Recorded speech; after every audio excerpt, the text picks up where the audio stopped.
Hello guys, welcome to Padviksha. So yes, commerceல பார்த்தீங்கன்னா trade with Rome, Europe and China பார்த்தோம். Next important topic நான் சொல்லியிருந்தேன் barter system. So barter system topic தான் இப்போ பார்க்க போகிறோம்.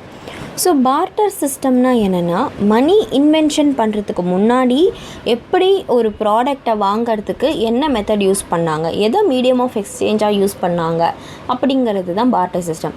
ஸோ பார்ட்டர் சிஸ்டம் நம்ம ஆல்ரெடி அக்கௌண்டன்சிலும் டிஸ்கஸ் பண்ணியிருக்கேன். ஸோ இப்போ தான் இங்கே நம்மளுக்கு இந்த டாபிக் வருது.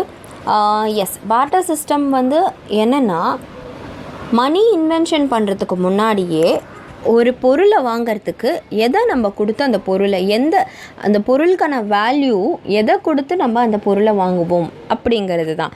அப்போ பார்ட்டர் சிஸ்டமில் எதை பேஸ் பண்ணி மீடியம் ஆஃப் எக்ஸ்சேஞ்சாக இருந்ததுன்னா, கூட்ஸ் ஃபார் கூட்ஸ். ஸோ ஒரு கூட்ஸ் வாங்கிறதுக்கு இன்னொரு கூட்ஸை கொடுத்து அந்த கூட்ஸை வாங்கிப்போம். That is partner system. So அந்த பார்ட்டர் சிஸ்டத்தோட ஃபியூ இன்ஃபர்மேஷன்ஸ் தான் நம்ம இங்கே பார்க்க போகிறோம். Goods were exchanged for goods prior to invention of money. Barter system worked on certain conditions mentioned below. So, invention of moneyக்கு முன்னாடி கொண்டு வந்த சிஸ்டம் தான் barter system. ஸோ அந்த சிஸ்டமில் goods were exchanged for goods. So barter சிஸ்டமில் என்ன பண்ணுவாங்கன்னா, கூட்ஸுக்கு exchange பண்ணிக்கிட்டு இன்வென்ஷன் ஆஃப் மணி வரதுக்கு முன்னாடி இந்த சிஸ்டம் யூஸ் பண்ணிப்பாங்க. ஸோ அதில் ஃபியூ கண்டிஷன்ஸ் இருக்குது. அந்த கண்டிஷன்ஸ் தான் பார்க்க போகிறோம். ஃபர்ஸ்ட் கண்டிஷன் பார்த்தீங்கன்னா, each party to partner must have surplus stocks for the trade to take place. இதுக்கு ஒரு குட் எக்ஸாம்பிளோட சொல்கிறேன். ஸோ வி ஹாவ் இப்போ நம்மளுக்கு we have A and B. A ஒரு பர்சன், பி ஒரு பர்சன். ஸோ ஏ யாருன்னா, A clothes business செய்கிறவர், B vessels business செய்கிறவர். ஸோ இப்போ இவங்க ஏக்கு வெசல்ஸ் தேவைப்படுது. So he need vessels and இவருக்கு க்ளோத்ஸ் தேவைப்படுது. அப்போது என்ன பண்ணுவாங்கன்னா, அண்டர் த பார்ட்டர் சிஸ்டம் ஏக்கு வெசல்ஸ் வேணுங்கிறதுக்காக க்ளோத்ஸை கொஞ்சம் எவ்வளோ வெசல்ஸ் வேணுமோ அவ்வளோ க்ளோத்ஸ் பேஸ் பண்ணி பிக்கு தருவார். பிக்கு க்ளோத்ஸ் வேணுங்கிறதுனால எவ்வளோ க்ளோத்ஸ் வேணுமோ அந்த பேஸ் பண்ணி வெசல்ஸை ஏக்கு தருவார். ஸோ இதுதான் பார்ட்டர் சிஸ்டம். இப்போது இங்கே என்ன ஆகும்னா, இப்போது ஏ அண்ட் பி நம்ம சொன்ன மாதிரி ஏ அண்ட் பிக்கு இவருக்கு வெசல்ஸ் வேணும், இவருக்கு க்ளோத்ஸ் வேணும். அப்போது இன்கேஸ் இவருக்கு வெசல்ஸ் வேணுங்கிறப்போ இவருக்கு பிக்கு கொடுக்கறது க்ளோத்ஸ் தான் கொடுக்கணும். அப்போ பிக்கு கொடுக்க க்ளோத்ஸே இல்லை, சர்ப்ளஸ் ஸ்டாக்ஸ். இப்போது டூ எக்ஸ்சேஞ்ச் பண்ணிக்கிறாங்கன்னா இவங்ககிட்ட வெறும் ஒன் தான் இருக்குன்னா அப்போ என்ன ஆகும்னா, the problems arrives. ஸோ இவர்கிட்ட சர்ப்ளஸ் ஸ்டாக்ஸ் இல்லை, இவர்கிட்ட சர்ப்ளஸ் ஸ்டாக்ஸ் இருக்குது. அப்போ என்ன ஆகும்னா, பார்ட்டர் சிஸ்டமே பண்ண முடியாது. ஸோ அதுக்கு ஃபஸ்ட்டு கண்டிஷன் என்ன சொல்கிறாங்கன்னா, ஈச் பார்ட்டி பார்ட்டர் பண்ணும்போது, பார்ட்டர்னா கூட்ஸ்க்கு எக்ஸ்சேஞ்ச் பண்ணும்போது they must have surplus stocks for the trade to takes place. அந்த barter நடக்கிறதுக்கே they need surplus stocks. Next பார்த்தீங்கன்னா, both buyers and sellers should require the goods each other desperately. That is double coincidence of wants. இப்போ நான் சொன்ன மாதிரி ஏ and B இருக்காங்க. ஏக்கு vessels தேவைப்படுது, பிக்கு க்ளோத்ஸ் தேவைப்படலைன்னா இங்கே பார்ட்டரே நடக்க முடியாது. பிக்கு வேறு ஏதாவது ஒரு திங்ஸ் தேவைப்படுதுன்னா அது எங்கே தேவைப்படுதோ அவர்கிட்ட தான் பார்ட்டர் பண்ண முடியும். ஸோ இங்கே ரெண்டு பேருக்குமே கோயின்சிடன்ஸ் ஆஃப் வாண்ட்ஸ்னால் பி விற்கிற ப்ராடக்ட் ஏக்கு தேவைப்படணும், ஏ விற்கிற ப்ராடக்ட் பிக்கு தேவைப்படணும். அப்போது தான் பையர்ஸ் அண்ட் செல்லர்ஸால் அந்த கூட்ஸை பார்ட்டர் பண்ண முடியும். ஸோ அதுக்கு பேர் தான் டபுள் கோயின்சிடன்ஸ் ஆஃப் வாண்ட்ஸ்னால் ரெண்டு பார்ட்டிக்குமே அவங்க விற்கிற ப்ராடக்ட்ஸ்க்கு ஆப்போசிட் பார்ட்டி விற்கிற ப்ராடக்ட்ஸ்க்கு மேலே வாண்ட்ஸ் இருக்கணும். டபுள் கோயின்சிடன்ஸ் ஆஃப் வாண்ட்ஸ் அது ரெண்டு பார்ட்டிக்குமே இருந்தால் தான் இந்த பார்ட்டர் சிஸ்டமே நடக்கும். தேர்ட் பார்த்தீங்கன்னா, pier and sellers should meet personally to effect the change. Of course buyers and sellers meet பண்ணி இந்த ப்ராடக்ட்ஸை எக்ஸ்சேஞ்ச் பண்ணிக்கிறோம். ஸோ அது ரொம்ப இம்பார்ட்டன்ட். இப்போ பார்ட்டர் சிஸ்டம்னா என்னென்னு பார்த்தோம், அதோட கண்டிஷன்ஸ் என்னென்னு பார்த்தோம். இப்போ பார்ட்டர் பண்ணுறதுல என்னென்ன ப்ராப்ளம்ஸ் வரலாம் அப்படி பார்க்க போகிறோம். Yes, so constraints in barter system. Constraintsனா என்னென்ன டிஸ்அட்வான்டேஜஸ், என்னென்ன பிரச்சனைகள் வரலாம் பார்ட்டர் பண்ணுறதுனால, பார்ட்டர் பண்ணும்போது. Barter system encourages mutual exchange of one's goods to other without the intervention of money as a medium of exchange. It imposes certain constraints in smooth flow of trade as explained below. So என்ன சொல்ல வராங்கன்னா, partner சிஸ்டம்னா என்னென்னா, A and பிக்கு வந்து ஒரு சில products தேவைப்படுது. So ஏ விற்கிற ப்ராடக்ட்ஸ் பிக்கு தேவைப்படுது, பி விற்கிற ப்ராடக்ட்ஸ் ஏக்கு தேவைப்படுதுன்னா, அப்போது ரெண்டு பேருக்குமே மீடியம் ஆஃப் எக்ஸ்சேஞ்ச் ஒன்று இருக்கணும். அந்த மீடியம் ஆஃப் எக்ஸ்சேஞ்சை அவங்க கூட்ஸாக வச்சுக்கிறாங்க. ஸோ ஏ வந்து பி கிட்டேருந்து வாங்கிறதுக்கு மணி கொண்டு வரத்துக்கு முன்னாடி சுச்சுவேஷனில் அவர் அந்த கூட்ஸையே வாங்கிக்கிட்டு பார்ட்டர் சிஸ்டமை நடத்துனாங்க. ஸோ அப்போ அந்த மாதிரி ஸ்மூத்தாக போகக்கூடிய அந்த டைமில் என்னென்ன ப்ராப்ளம்ஸ் வரலாம் அப்படிங்கிறது தான் பார்க்க போகிறோம். ஃபஸ்ட்டு பார்த்தீங்கன்னா, இந்த டாபிக் பார்த்தீங்கன்னா எக்ஸாம் பாயிண்ட் ஆஃப் வியூக்கு ரொம்ப ரொம்ப இம்பார்ட்டன்ட். ஸோ இந்த டாபிக் ரொம்ப இம்பார்ட்டன்ட். இதை நல்லா அந்த இப்போ நம்ம பார்க்க போகிற 3-4 பாயிண்ட்ஸை நான் கரெக்டாக ஞாபகம் வச்சுக்கணும். ஃபர்ஸ்ட் பாயிண்ட் பார்த்தீங்கன்னா, lack of double coincidence of wants. Yes, so நம்ம டபுள் கோஇன்சிடென்ஸ் ஆஃப் வாண்ட்ஸ்னால் என்னென்னு பார்த்தோன்னா, ஏ அண்ட் பி ரெண்டு பேருக்குமே அவங்க விற்கிற அதர் பார்ட்டி விற்கிற ப்ராடக்ட்ஸு தேவையாக இருக்கணும். அவங்களோட நீட் அண்ட் வாண்ட்ஸாக இருக்கணும்.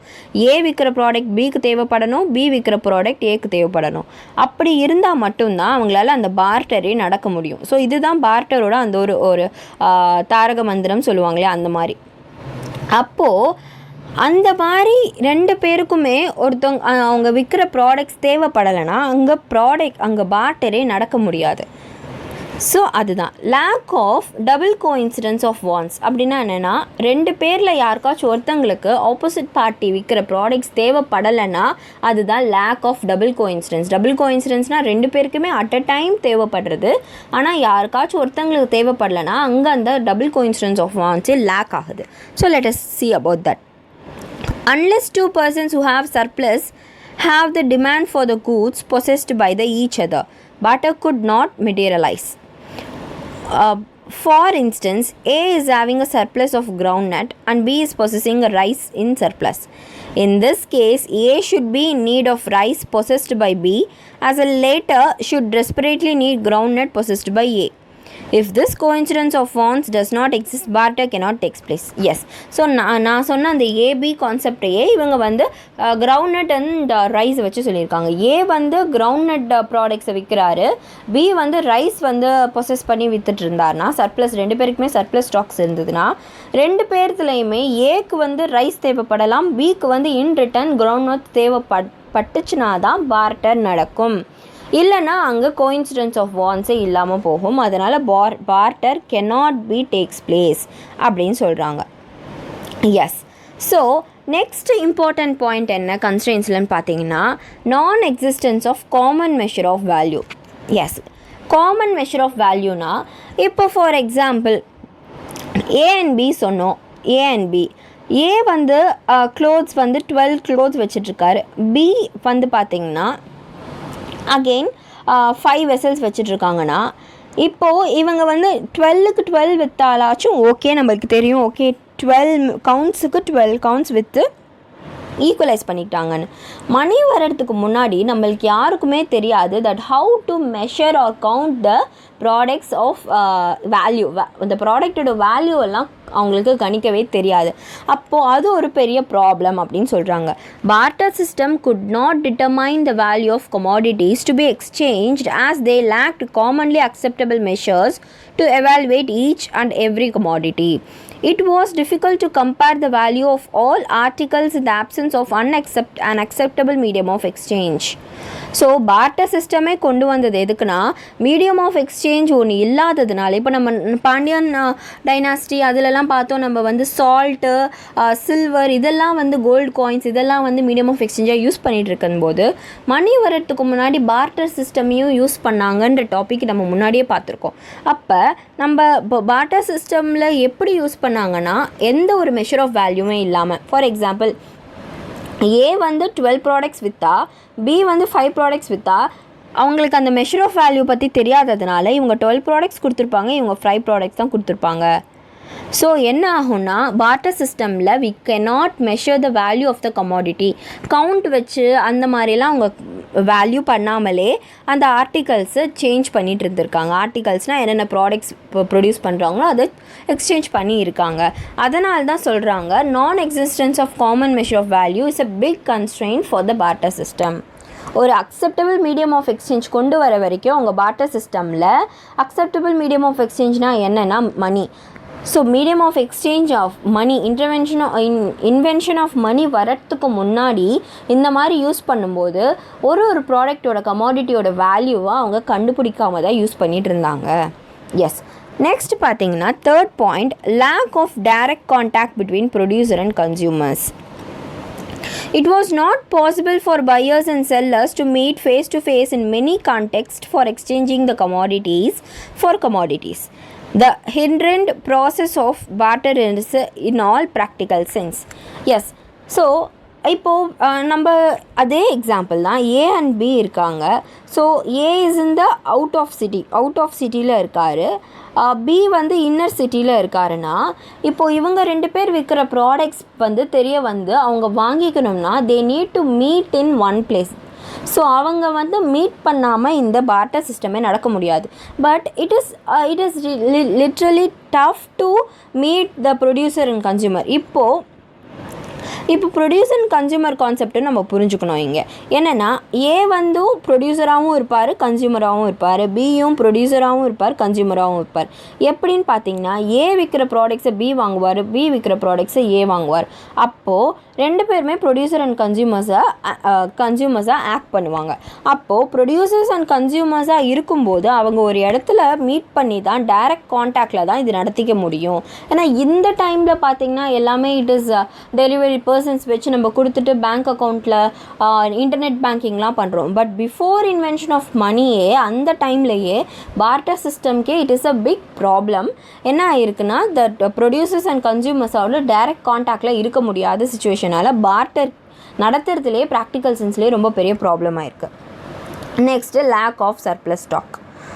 So absence of surplus stock was one of the impedance in the barter system.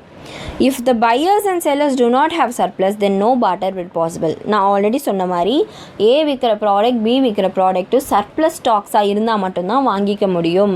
So ஏ கிட்ட வெறும் 1 ஸ்டாக் தான் இருக்குது, பி கிட்ட 12 ஸ்டாக்ஸ் இருந்ததுன்னா அந்த 1 ஸ்டாக்குக்கு இவர் இந்த 12 ஸ்டாக்ஸ் கொடுக்கறது சாத்தியம் கிடையாது. ஸோ அட்லீஸ்ட் சர்ப்ளஸ்னால் ஓரளவுக்கு அது எக்ஸ்சேஞ்ச் பண்ணிக்கிற வேல்யூவாக இருந்தால் மட்டும்தான் அது பார்ட்டர் நடக்கும். ஸோ சர்ப்ளஸ் ஸ்டாக்ஸும் இருக்கணும். எஸ், ஸோ இப்போ நம்ம பார்த்த இந்த 4 கன்ஸ்ட்ரெயின்ஸுமே வந்து it is a constraints of barter system. First பார்த்தீங்கன்னா lack of double coincidence of wants. Next பார்த்தீங்கன்னா non existence of common measure of value. Third one, lack of direct contact between producers and consumers. The last one, lack of surplus stocks. So இது எல்லாமே பார்த்தீங்கன்னா exam point of வியூக்கு ரொம்ப முக்கியம். நான் book back answers கொடுக்கும்போது உங்களுக்கு தெரிய வரும் எப்படி இந்த கொஷின்ஸ்க்கெல்லாம் ஆன்சர் எழுதணும்னு. எஸ், நெக்ஸ்ட் இம்பார்ட்டன்ட் டாபிக் பார்த்தீங்கன்னா invention of money. So invention of money invent பண்ணிட்டக்கப்புறம் என்னென்ன ப்ராப்ளம்ஸ் இருந்தது, என்னென்ன ப்ராப்ளம்ஸ் வந்து காமர்ஸ் பண்ணுறதுல இருந்தது, என்னென்ன ஹிண்ட்ரன்சஸ் என்னென்ன தடை வந்திருக்கு அப்படிங்கிறது ரொம்ப important topic. We have 10 points in hindrances. So அந்த 10 பாயிண்ட்ஸையும் நான் டிஸ்கஸ் பண்ணுறேன் நெக்ஸ்ட் வீடியோஸில். அதுக்கப்புறமா புக் பேக் கொஷின்ஸ்க்கு ஆன்சர்ஸையும் நான் என்னோடய வெப்சைட்டில் போட்டு அதுக்கான வீடியோவும் போடுறேன். Until then, bye.